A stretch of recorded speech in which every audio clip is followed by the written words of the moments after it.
मंडळी, ही आहे नाल भाजी। ही भाजी शक्यतो पावसाळ्यामध्येच भेटते आणि ही आरोग्यासाठी उत्तम असते।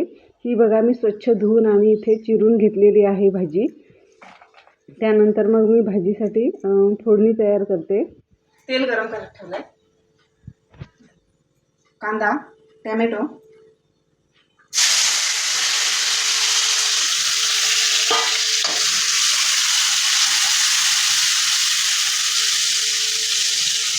मिरची आणि लसूण, लाल मसाला म्हणजे तिखट मसाला, हळद, चवीपुरता मीठ,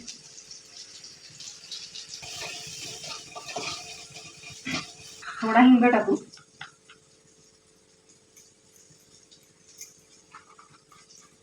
मध्ये भाजी टाकायची।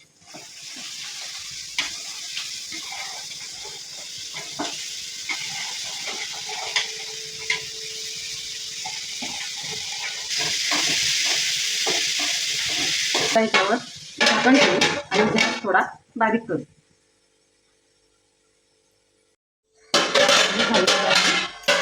नाळ भाजी तयार। आता याच्यामध्ये थोडी वरून कोथिंबीर टाकायची।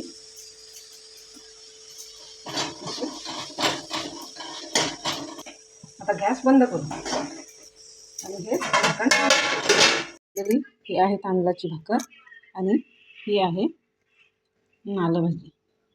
व्हिडिओ आवडला तर लाईक, सबस्क्राईब आणि कमेंट करा।